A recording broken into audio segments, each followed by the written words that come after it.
말씀과 같이 되었더라는 제목의 말씀을 함께 나누겠습니다. 아합이 어떻게 죽었는지에 대해서 그 앞에 이제 열왕기상 22장 첫 부분부터 쭉 다 이제 기록이 잘 돼 있습니다. 사실 이번 전쟁에서 아람과의 전쟁에서 아합이 죽었는데 아합은 자기가 죽을 거를 이제 알고 있었습니다. 알고 있었다는 말은 이미 들었다는 말이죠. 미가야 선지자가 맨 처음에 어떻게 됐냐면 여호사밧과 같이 있었는데 하나님의 선지자들을 좀 부릅시다. 400명을 불렀는데 모두가 다 길하게만 말하고 흉하게 말하는 사람 한 명도 없어가지고 여호사밧이 이 사람들을 전부입니까? 아니다. 미가야라고 있는데 미가야는 나한테 꼭 안 좋은 소리만 한다. 이렇게 이제 그래서 안 불렀다. 그 사람을 부릅시다. 미가야가 와가지고 처음엔 전쟁에서 승리합니다. 이렇게 얘기했는데 아합이 또 솔직하게 그랬더니 이제 다 이야기를 했습니다. 당신이 죽을 겁니다. 이번 전쟁에서. 우리 같으면 그런 이야기를 들으면 뭐 전쟁을 멈추거나 아니면 뭐 계획을 바꿀 텐데 아합은 참 이상하게 행동하죠. 전쟁을 멈추지 않고 그냥 감행하기로 합니다.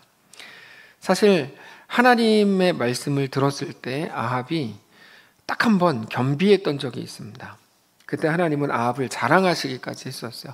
근데 그때도 어땠었냐면 하나님은 미리 경고하셨고 그 경고에 대해 들었던 아합이 하나님 앞에 이제 겸비하고 겸손하게 행했던 건데 그 이후로 한 3년간의 시간 동안에 아합이 하나님의 사람으로 산다는 게 너무 힘들었던 것 같아요. 왜냐하면 이게 이제 모든 신자들이 우리 모두 포함한 신자들이 매일같이 겪는 일인데 의견을 내는 것마다 하나님이 거부하시고 조정하라고 하시니까 사실 우리가 말씀 앞에 정직히 서면 우리도 어쩌면 늘 경험하는 겁니다. 뭔가를 이렇게 내 속에 올라오는 생각과 하나님이 나에게 주시는 마음이 자꾸 대립되는 걸 느끼죠. 그래서 조정한 사람만 여기 앉아 있는 겁니다. 조정한 사람만. 한 사람은 조정 안 하려고 그러다가 조정했을 거 아니에요? 그래서 어쨌든 여기 이렇게 앉아 있는 건데. 근데 그게 우리의 매일에 반복되는 것 같아요. 하나님이 뭘 원하시는지 아는데 하려고 하면 우리 속에서 뭔가 또 이렇게 되는 거죠. 아합이 의견을 낼 때마다 하나님이 뭐 방식은 다르겠지만 뭐 조정하게 하시고 뭔가 좀 부담스럽게 하고 불편하게 해야 했겠죠. 항상 그러니까 지금 뭐 아합이랑 차원이 다른 우리는 신실한데도 매일 그런 일들을 겪으니까 그러니까 아합이 그때마다 너무 힘들었던 것 같아요. 왜 나한테만 이렇게 하지? 왜 나만 미워하지? 이런 생각을 했을 겁니다.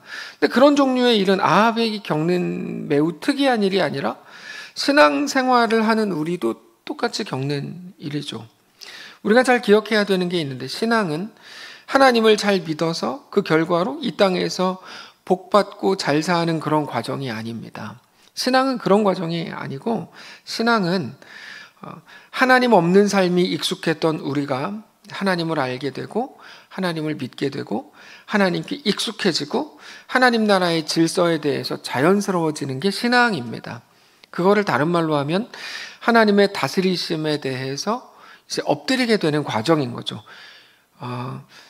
출애굽 당시에 이스라엘 백성들이라고 하면 그냥 애굽의 노예로 사는 게 편했던 그들에게 하나님의 백성의 자유의 삶이 무엇인지를 하나님께서 가르쳐 주시는 게 출애굽기 이제 19장, 20장 쭉 이렇게 이제 하면서 20장인가요? 거기서 이제 10계명이 나오고 자유의 계명으로서 쭉 말씀을 해주시는 것과 마찬가지이죠.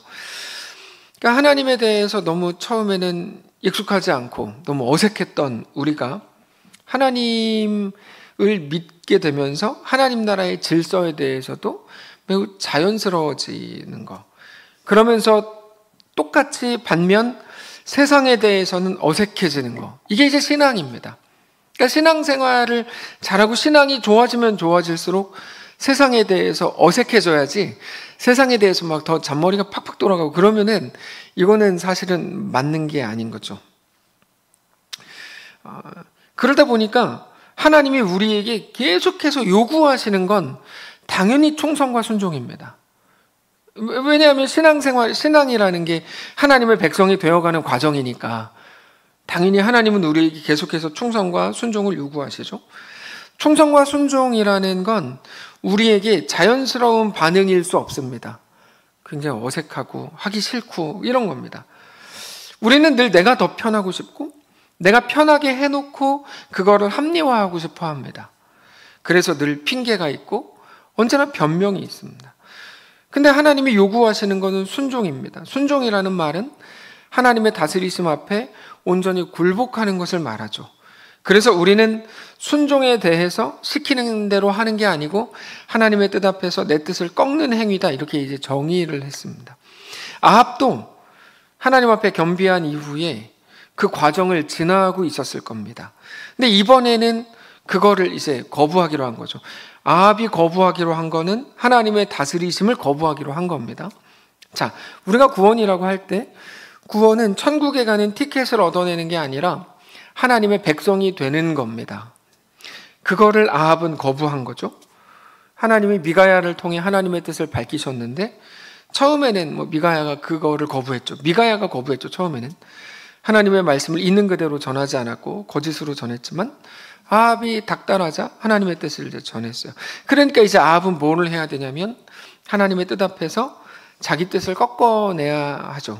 전쟁을 취소하든지 아니면 어떤 식으로든지 하나님의 뜻에 굴복하기 위한 자기 생각의 조정이 필요한 과정입니다.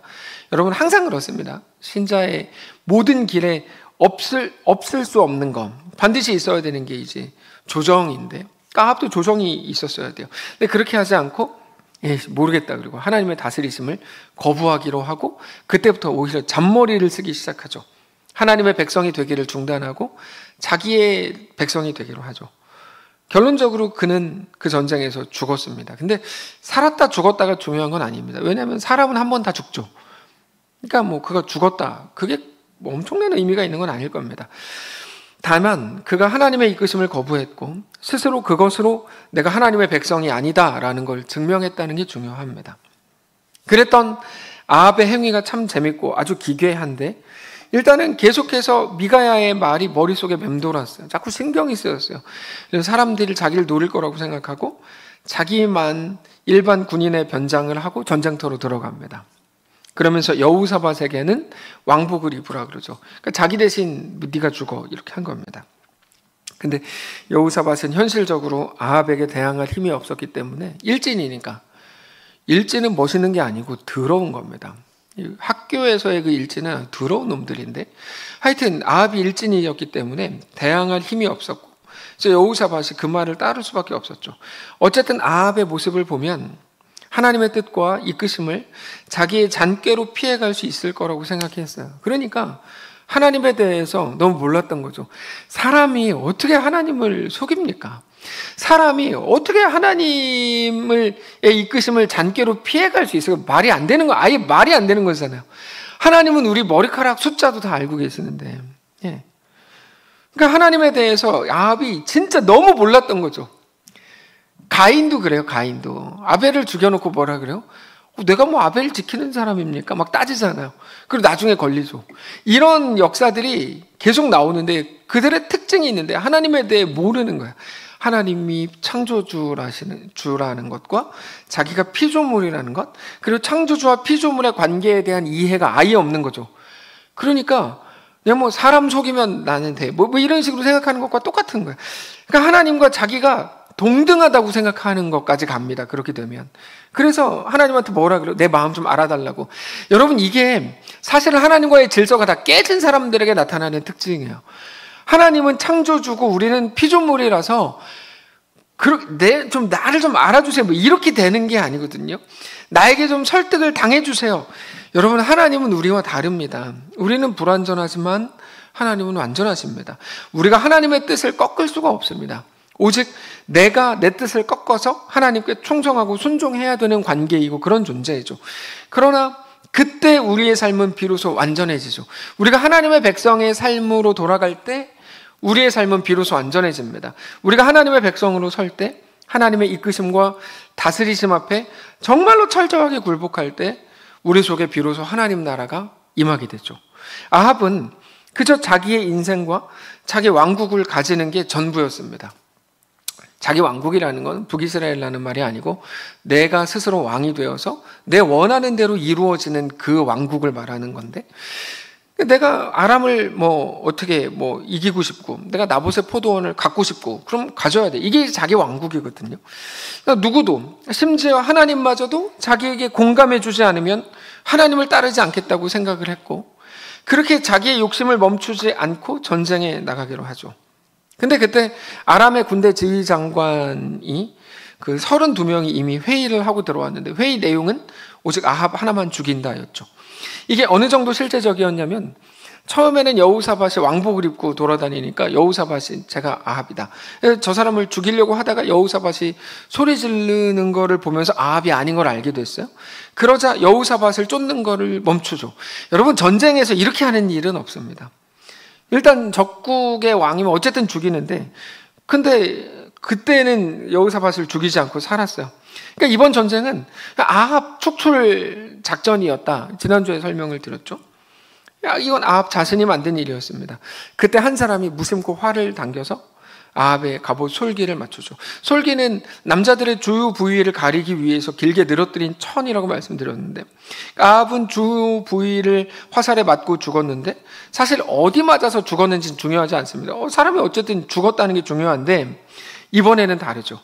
아합의 마지막이 그렇게 수치스러웠다는 것을 보여주는 기록들을 일부러 굳이 하고 있는 거죠.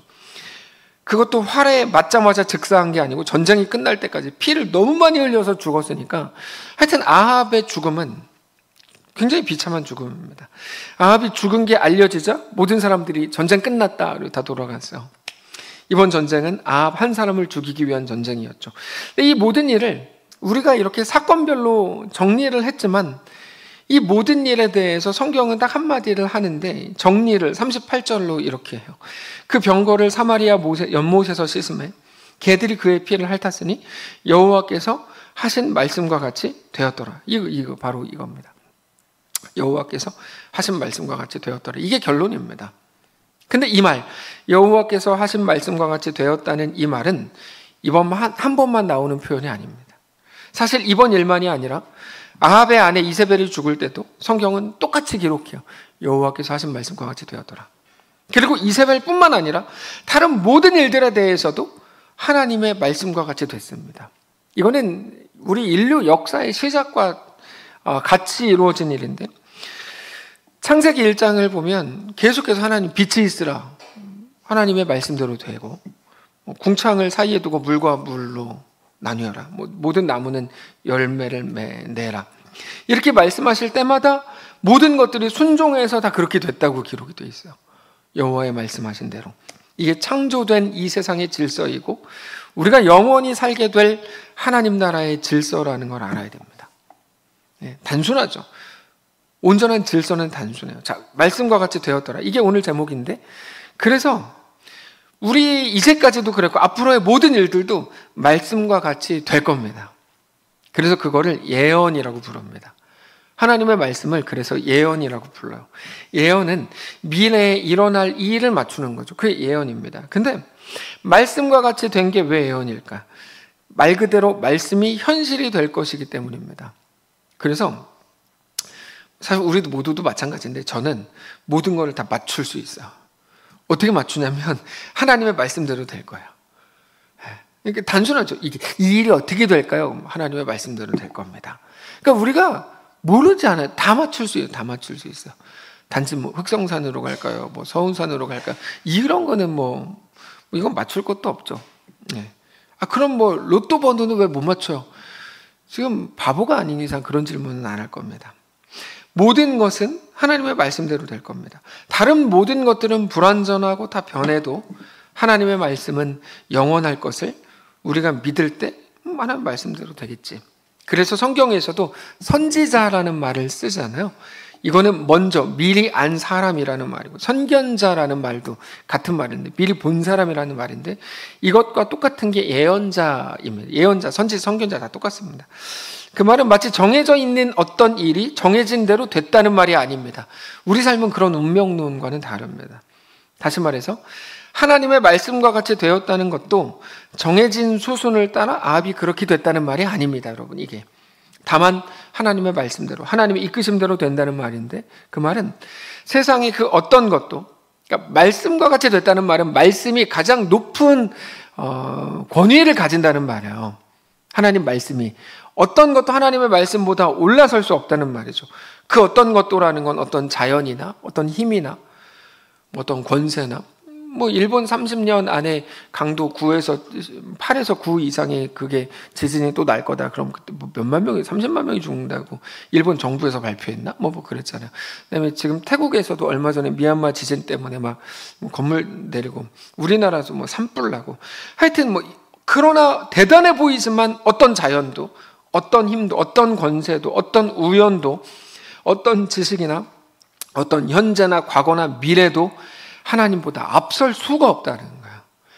근데 아합이 자기 잔꾀로 하나님의 이끄심을 뭐 막아보겠다고 하는 게 너무 말이 안 되는 거죠. 그래서 모든 것이 하나님의 뜻대로 된다는 거죠. 그래서 우리는 하나님을 믿습니다. 하나님을 믿는다는 말은 하나님의 완전하심을 믿는다는 말이에요. 선지자들이 계속해서 그거 경고한 겁니다. 이렇게 하면 이렇게 된다. 하나님을 온전히 붙들어라. 하나님 앞에 이렇게 서라. 하나님은 선지자들을 통해서 계속 그렇게 말씀하셨어요. 하나님 말씀 앞에 온전히 서라.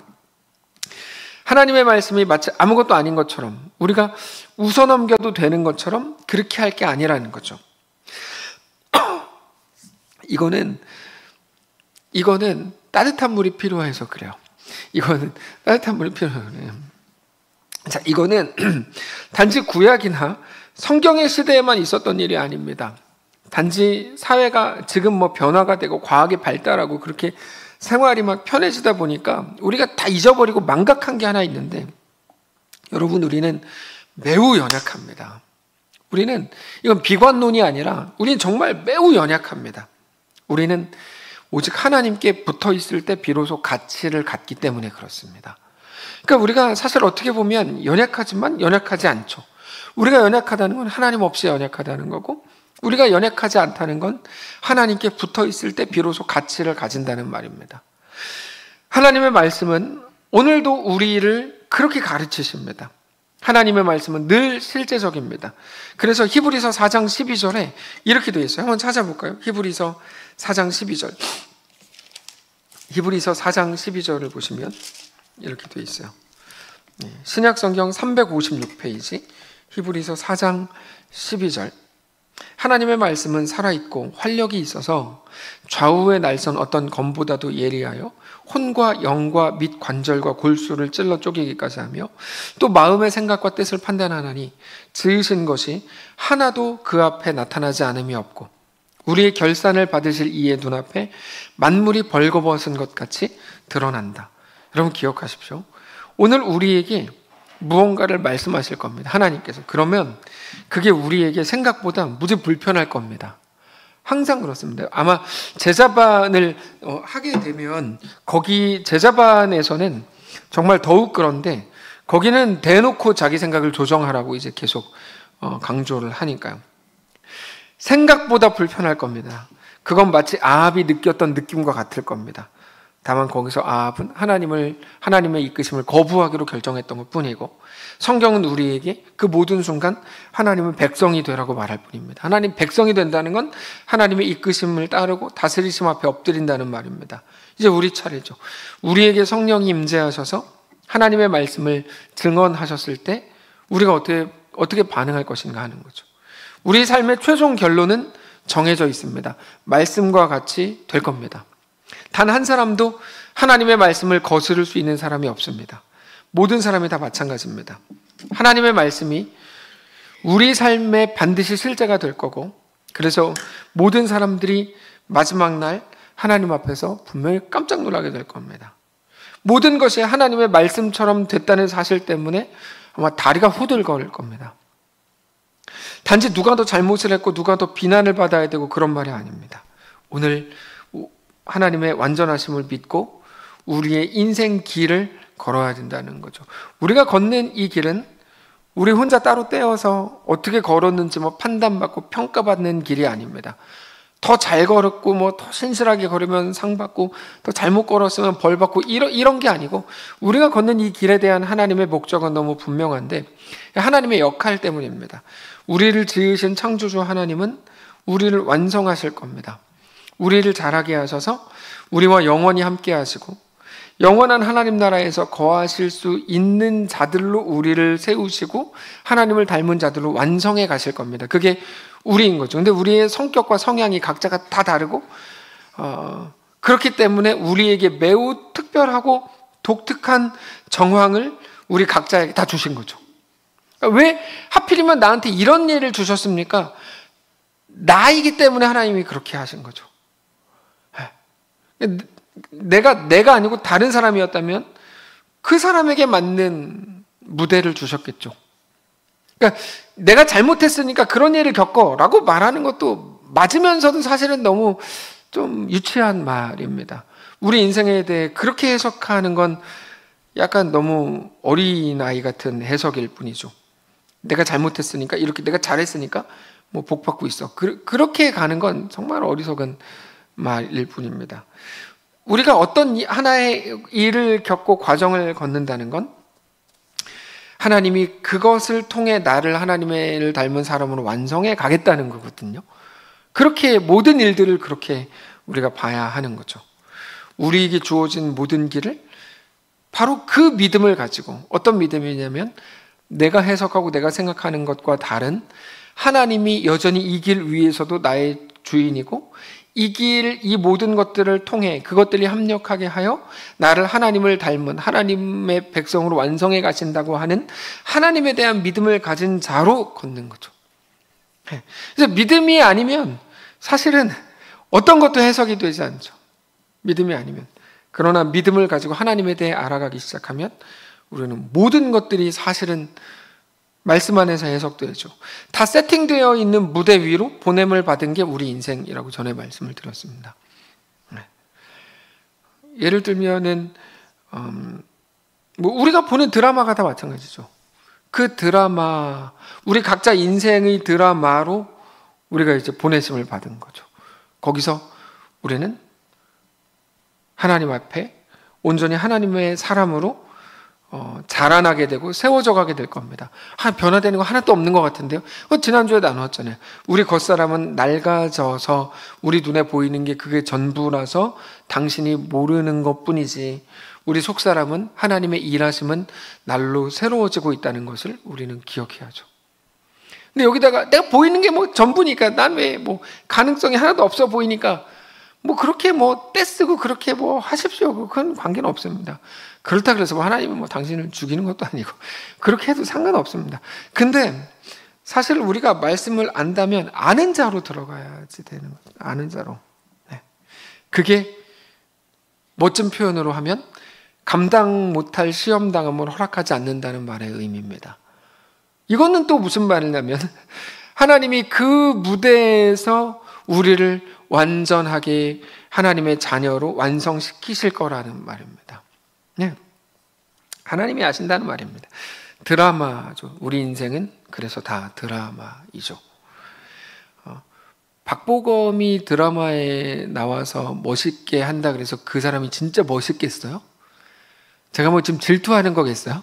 그런 게 아니라 여러분 우리가 상식적으로 생각을 해보세요. 드라마에서만 멋있는 거예요, 걔는. 걔라 그래. 또 그런 걸 갖고 왜 걔라 그러냐 그러면은 아니죠. 예. 우리 교회는 오보검이 있어요.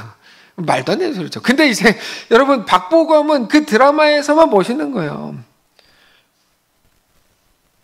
근데 여러분 딴 사람들도 다 마찬가지예요. 그 드라마에서만 멋있는 거예요. 왜냐면 그렇게 세팅해놨거든요. 거기서만 멋있는 거예요. 거기서만. 네. 그 사람들을 욕하는 게 아니고 제가 드리려고 하는 말은 뭐냐면 우리의 드라마에서 우리가 할 수 있는 고백들을 하면서 하나님을 바라봄으로 신뢰함으로 담대하게 걷는 게 우리의 역할이라는 거죠.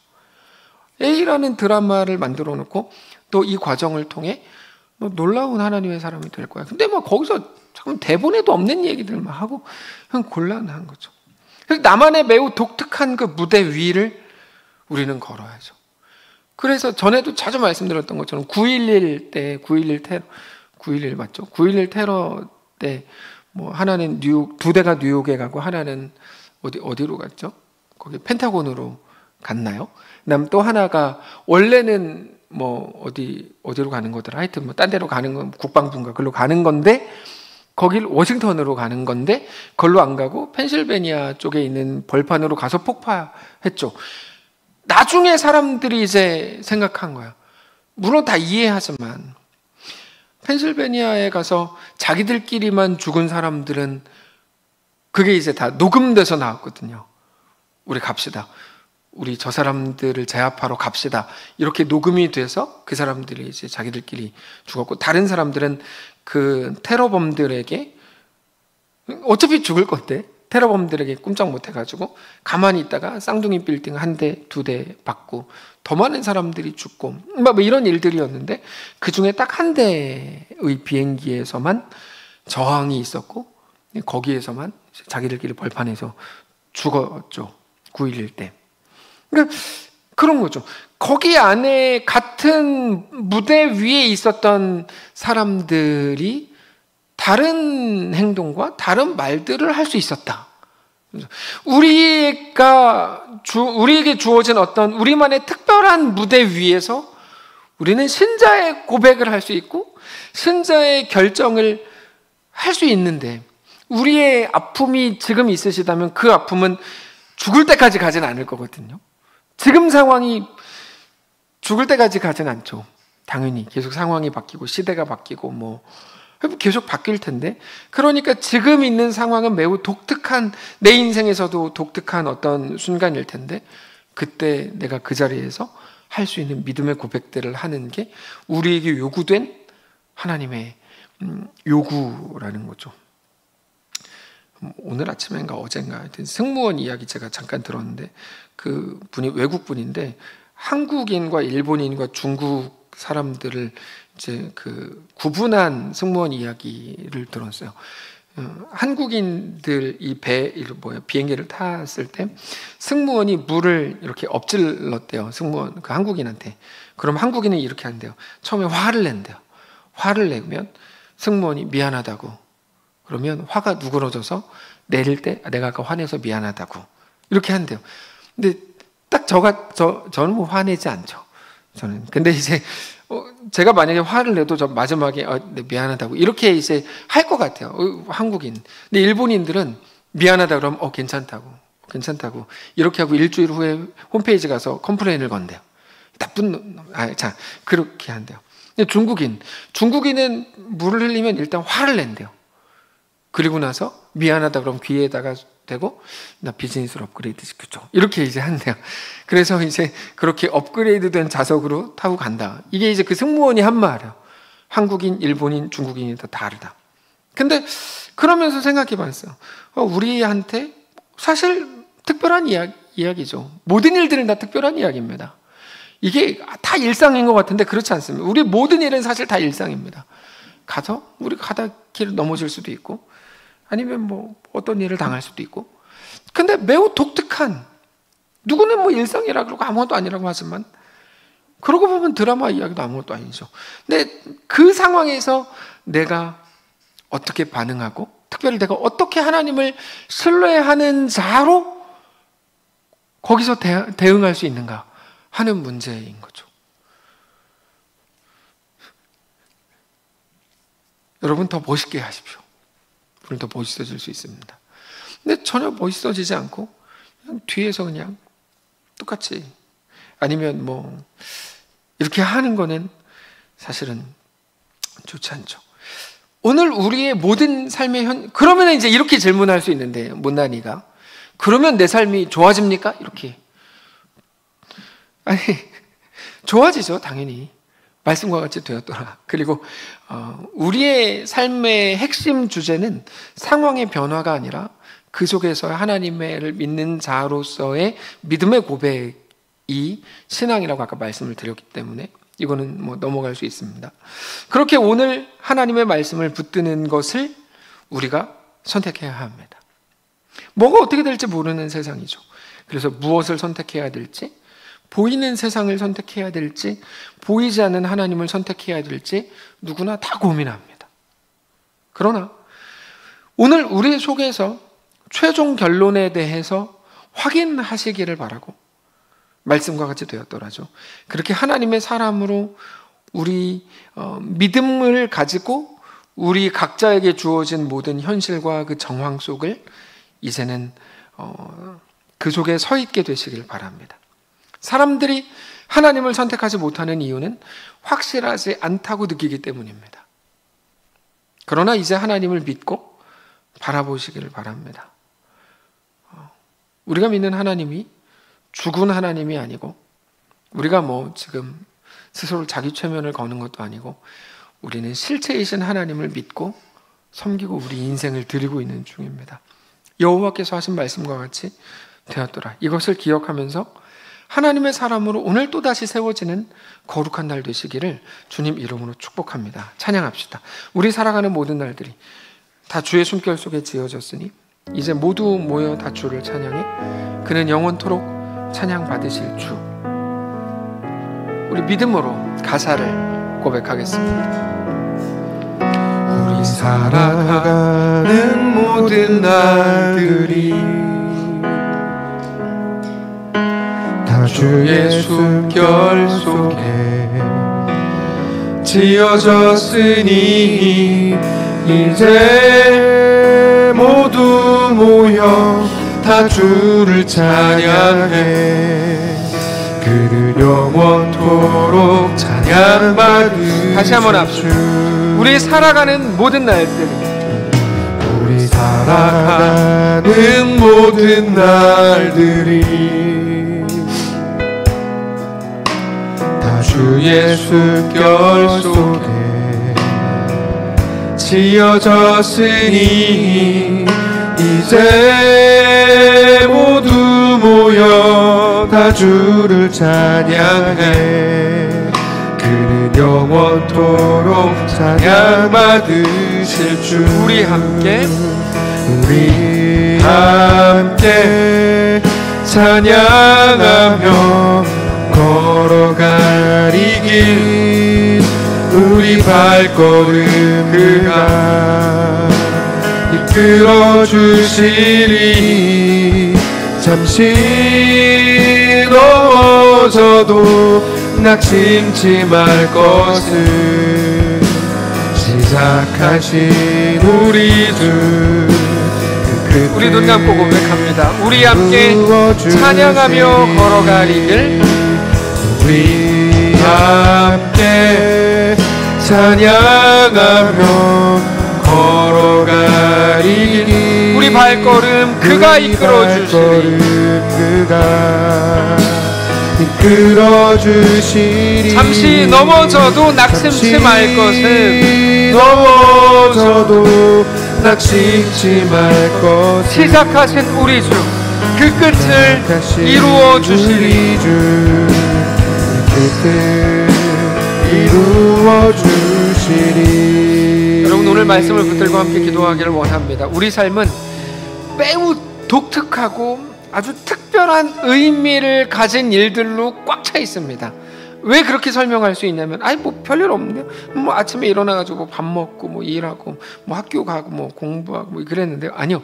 이 모든 것들이 하나님이 우리를 위해 직접 만드신 무대 세팅이라고 할 때 이건 굉장히 특별하고, 이건 정말 너무 큰 가치가 있고 의미가 있는 일들이에요.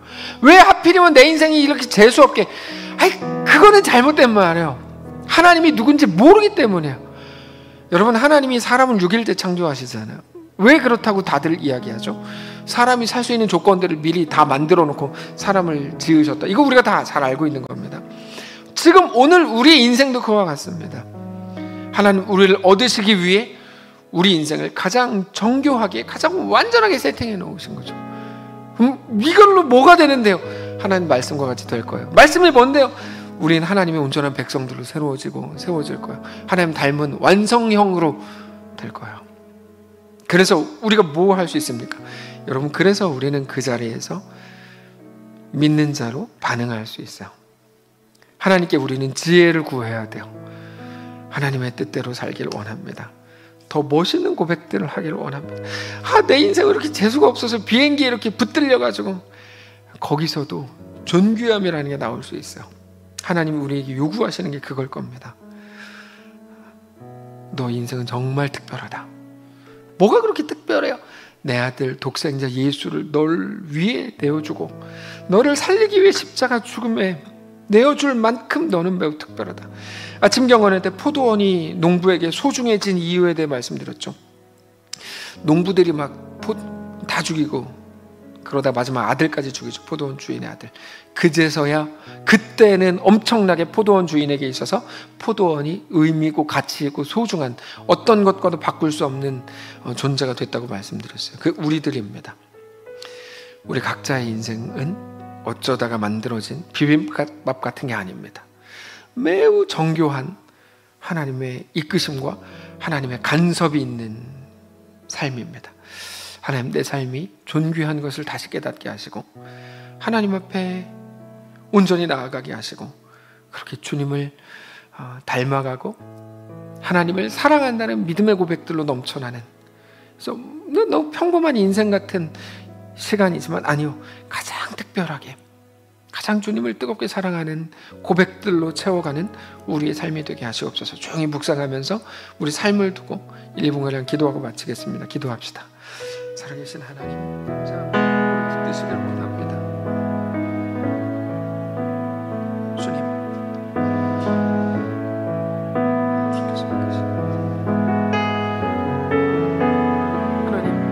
하나님이 주인이신 것을 알지 못해서 그냥 원망하고 불평하고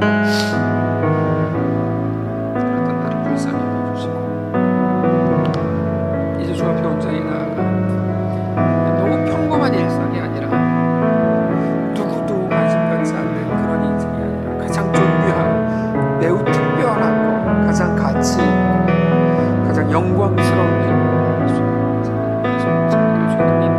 하나님 주께서 붙잡아 주시고 복음 안에서 우리를 새롭게 하시고 그렇게 하나님의 놀라운 은혜가 우리 가운데 부어지는 것을 깨닫게 하시고 우리 삶을 다 드려 하나님을 마음으로 노래하고 주님만을 바라보는 사랑하는 모든 믿음의 성도들 될 수 있도록 하나님 복지 역사해 주시옵소서. 하나님 주께서 붙잡아 주시옵소서. 주께서 인도해 주시옵소서. 하나님 삶의 가치를 다 잃어버리고 존귀함조차 놓쳐버린 우리를 불쌍히 여겨주시고 다시금 새롭게 하셔서 모든 순간 모르겠으면 십자가 예수 그리스도를 기억하게 하시고 그렇게 우리 삶이 늘 새로운 그렇게 주님을 믿음으로 바라보게 되는 하시옵소서. 정말 주 안에 온전한 자들로 세워져 가는 사랑하는 성도들 되게 하시옵소서. 하나님, 너는 존귀하다. 너는 매우 특별하다. 너는 다 아름다워. 말씀하신 하나님 앞에 나아가 네 주님, 난 주님의 것입니다 고백한 우리가 되게 하시옵소서. 하나님, 수많은 사람들이 있지만 그 중에 우리를 불러 주의 자녀 삼으신 것을 기억합니다. 왜 내 삶은 이렇게 형편없습니까? 이게 뭡니까? 이렇게 아무런 가치도 없고 누구도 주목하지 않는 삶이고. 아니요, 우리 삶의 가치가 오직 하나님께 있음을, 예수 그리스도의 십자가 죽으심과 부활에 있음을, 그렇게 우리의 삶은 똑같아 보여도 전혀 똑같지 않음을, 가장 특별하고 존귀한 것임을, 가장 소중하고 특별히 하나님께 가장 애틋한 것임을 기억하는 우리 모두의 삶이 되게 하시옵소서. 이 세상에 너무 익숙해져 버려가지고 세상이 말하는 잣대로 그게 그냥 평가 기준이 되어서 하나님 알지 못하는 사람들처럼 우리 자신을 저주하고 혹은 우리 자신을 무시해왔던 우리를 불쌍히 여기시고 우리를 얻으시기 위해 가장 정교하고 가장 특별하게 우리를 부르신 하나님을 오늘 믿음으로 바라보며 우리가 서 있는 그 자리에서 믿는 자로, 주님을 사랑하는 자로, 주님께 순복한 자로, 하나님의 백성으로 고백하고 엎드리고 세워지는 사랑하는 모든 성도들이 다 되게 하시옵소서. 하나님, 우리는 아무것도 보이지 않고, 아니 보이는 거 있는데 겉사람의 낡아진 뿐이라 아무런 가능성도 보이지 않는 것 같아서 괴롭습니다. 근데 하나님의 말씀을 약속으로 받겠습니다. 속사람은 날로 새로워진다. 너가 못 봐서 그렇지. 그러니까 넌 자꾸 십자가의 죽음으로만 간다 그러지. 난 오늘도 부활을 향해 간다. 죽어야 부활할 거 아니냐. 내가 너의 삶을 통해 가장 아름답고 가장 영광스럽고 가장 명예롭고 너의 실력으로는 절대로 만들어낼 수 없는 엄청난 것들을 만들어낼 거다. 여호와의 말씀과 같이 되었더라가 너의 인생이 되게 하겠다. 말씀하신 하나님 앞에 온전히 엎드리고 그렇게 주님, 오늘 또다시 주님 앞에 순복합니다. 고백하며 우리에게 주어진 모든 현실과 정황 속을 믿음으로 걷기를 소원하오니 하나님 우리에게 다만 믿음을 주시고 힘을 주시고 충성의 마음을 허락하셔서 그렇게 원망이 아니라 감사와 감격으로 기대와 소망으로 우리 삶을 다시금 주 앞에 세워나가는 거룩한 모든 성도들의 삶이 되게 하시옵소서. 누구보다도 추운 계절을 지나고 있는 성도들이 있습니다.